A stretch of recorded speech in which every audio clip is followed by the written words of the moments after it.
السلام علیکم viewers, how are you viewers? آج کافی عرصے کے بعد میں ایک ویڈیو جو ہے وہ بنانے لگا ہوں۔ کچھ عرصہ میں مصروف رہا جس کی وجہ سے میں ویڈیو نہیں بنا سکا، مگر آج میں ایک دفعہ پھر آپ کے سامنے حاضر ہوں۔ ویورز، آج ہم انگلش گرامر کے حوالے سے ایک ایسے لفظ کی بات کریں گے کہ اگر وہ لفظ آپ کے ذہن میں ہو، آپ کو پتہ ہو اور آپ کو اس کا استعمال آتا ہو تو آپ بہت سے انگلش کے سینٹینس جو ہیں وہ بنا سکتے ہیں۔ آپ پاسٹ میں بھی اور فیوچر میں بھی اس کو استعمال کرتے ہوئے بہت سے سینٹینس جو ہیں وہ بنا سکتے ہیں اور اپنے ایکسپریشنز اور اپنی فیلنگ کا اظہار جو ہے وہ کر سکتے ہیں۔ اور وہ ورڈ جو ہے وہ آج ہمارا جو ورڈ ہے وہ وڈ ہے، WOULD۔ ایک تو وڈ ہوتا ہے نا، WOOD وڈ، جس کا مطلب ہوتا ہے لکڑی، لیکن یہ جو ہمارا ورڈ ہے WOULD وڈ، یہ ایک ایسا لفظ ہے جو کہ ہم پاسٹ میں بھی استعمال کر سکتے ہیں، فیوچر میں بھی استعمال کر سکتے ہیں، اور بعض سینس میں یہ پریزنٹ میں بھی استعمال ہوتا ہے۔ تو ہم شروع کریں گے، سب سے پہلے دیکھیں گے کہ یہ وڈ کا جو لفظ ہے WOULD، یہ لفظ جو ہے یہ پاسٹ میں ہم کیسے استعمال کرتے ہیں۔ تو شروع کرتے ہیں۔ پاسٹ میں ویورز آپ نے کوئی بھی ایونٹ بیان کرنا ہو، کوئی بھی واقعہ بیان کرنا ہو کہ فلاں شخص جو ہے وہ فلاں کام کیا کرتا تھا، تو آپ وڈ کو استعمال کرتے ہوئے اس کے ساتھ فرسٹ فارم لگا کے آپ ماضی کا کوئی بھی ایونٹ جو ہے، پاسٹ کا کوئی بھی ایونٹ جو ہے وہ بیان کر سکتے ہیں۔ مثال کے طور پہ اگر آپ نے کہنا ہو کہ علامہ اقبال بچوں کے لیے نظمیں لکھا کرتے تھے، تو آپ اس کو ترجمہ ایسے کریں گے کہ علامہ اقبال would write یا would compose poetry for children۔ یعنی اردو کا جملہ جہاں پہ ختم ہوگا کیا کرتے تھے، کیا کرتا تھا، اردو کا جملہ جہاں پہ ختم ہوگا وہاں پہ آپ would لگا کے فرسٹ فارم کے ساتھ ٹرانسلیشن کر سکتے ہیں۔ جیسے میں نے آپ کو بتایا، علامہ Iqbal would compose poetry for children۔ Quaid Azam انگریزی میں تقریر کیا کرتے تھے، Quaid Azam would speech in English۔ اسی طرح آپ دیکھیں، اب ایک ورڈ اگر آپ کو یہ آتا ہو تو آپ اس کو استعمال کرتے ہوئے بہت سے پاسٹ کے اندر، ماضی کے اندر جو ہے وہ جملے بنا سکتے ہیں۔ کوئی بھی ایونٹ یا کوئی بھی واقعہ جو ہے وہ آپ بیان کر سکتے ہیں وڈ کا استعمال کرتے ہوئے۔ اسی طرح یہ لفظ وڈ جو ہے یہ ہم فیوچر میں بھی استعمال کرتے ہیں، اور فیوچر میں یہ ول کی جگہ پہ استعمال ہو سکتا ہے۔ جب آپ جیسے ول اور شیل آپ استعمال کرتے ہیں گا، گی، گے کے لیے فیوچر انڈیفینٹ میں، اسی طرح آپ وڈ کو بھی ول کی جگہ پر استعمال کر سکتے ہیں گا، گی، گے کے لیے۔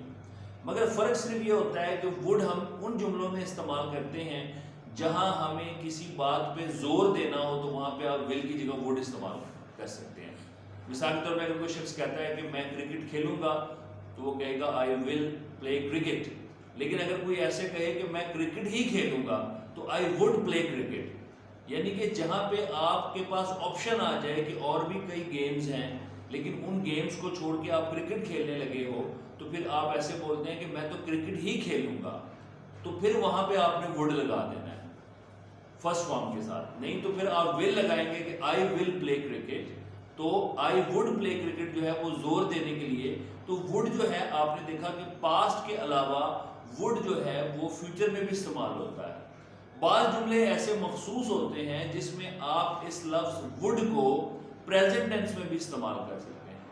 عموماً آپ وڈ کو جملے کے شروع میں لگا کر اپنے جملے کو زیادہ پولائٹ بنانے کے لیے، اپنے جملے کو زیادہ شائستہ اور سول بنانے کے لیے بعض اوقات آپ جملے کے شروع میں وڈ لگاتے ہیں۔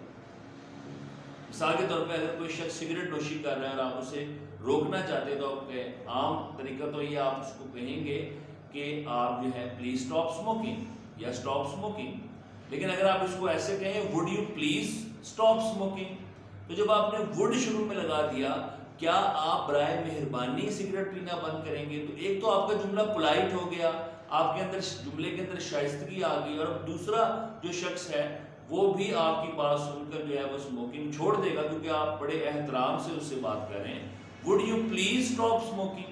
تو یہاں پہ آپ نے دیکھا کہ وڈ جو ہے وہ پریزنٹ میں بھی استعمال ہو رہا ہے، یعنی تینوں زمانے میں یہ لفظ جو ہے وڈ استعمال ہوتا ہے۔ جیسے میں نے آپ کو بتایا کہ پاسٹ میں یہ کیا کرتا تھا، کیا کرتے تھے کے لیے استعمال ہوتا ہے، آپ نے دیکھا کہ فیوچر میں یہ بعض اوقات ول اور شیل کی جگہ پہ آپ اس کو استعمال کرتے ہیں، مگر ان جملوں میں جہاں آپ نے جملے پہ زور دینا ہوتا ہے، اور آپ نے یہ دیکھا کہ یہ پریزنٹ میں بھی یہ وڈ کا لفظ جو ہے یہ استعمال ہوتا ہے، اور پریزنٹ میں یہ اس طریقے سے استعمال ہوتا ہے کہ جب آپ اپنے جملے کو زیادہ شائستہ بنانا چاہتے ہیں، پولائٹ بنانا چاہتے ہیں، تو پھر آپ کیا کرتے ہیں کہ آپ وڈ کو شروع میں لگا دیتے ہیں. Would you stop smoking, would you please stop smoking, would you please learn your lesson. تو اس طرح کے مختلف الفاظ ہم، یہ چھوٹے چھوٹے الفاظ ہوتے ہیں، ان کو اگر ہم ویورز استعمال کرنے لگ جائیں تو ہم انگلش گرامر کو سمجھ سکتے ہیں، ہماری اسپوکن انگلش بہت بہتر ہو سکتی ہے. ہماری اسپوکن انگلش پور اسی لیے ہوتی ہے کہ ہم کتابیں خرید لیتے ہیں جو اسپوکن انگلش کی اویلیبل ہوتی ہیں بازار کے اندر، اور ان سے مشکل اور بڑے بڑے جملے اور الفاظ بولنے کی کوشش کر دیتے ہیں. لیکن ہمیں آغاز ان چھوٹے چھوٹے الفاظ سے کرنا چاہیے. یہ چھوٹے چھوٹے جو الفاظ ہیں جس میں وڈ ہے، شوڈ ہے، کین ہے، کوڈ ہے، مے ہے، مائٹ ہے، ان کا استعمال ہم نے پہلے سیکھنا ہے. اگر آپ ان الفاظ کا استعمال سیکھ لیں گے تو پھر آپ اس قابل ہو جائیں گے کہ پھر آپ آہستہ آہستہ چھوٹے جملے سے بڑا جملہ جو ہے وہ بنانے کے قابل ہو جائیں گے. امید ہے کہ آج کی ویڈیو بھی آپ کے لیے انفارمیٹیو ہوگی. اگر یہ ویڈیو آپ کو میری انفارمیٹیو لگی ہے، اچھی لگی ہے، آپ کی معلومات میں کچھ اضافہ ہوا ہے، آپ میرے چینل پہ نئے ہیں، آپ نے اس کو سبسکرائب نہیں کیا، تو پلیز میرے چینل کو سبسکرائب کریں، ساتھ بیل آئیکن کو پریس کریں. جو لوگ چینل سبسکرائب کر چکے ہیں وہ ویڈیو کو پورا دیکھیں، اس کو لائک کریں، کمنٹ کریں. اس کے اندر اگر وہ خامی نظر آئی ہے تو خامی کو بھی پوائنٹ آؤٹ کریں تاکہ آئندہ میں اپنی جو ہے کریکشن کر سکوں. امید ہے کہ آپ سب لوگ خیریت سے ہوں گے. السلام علیکم.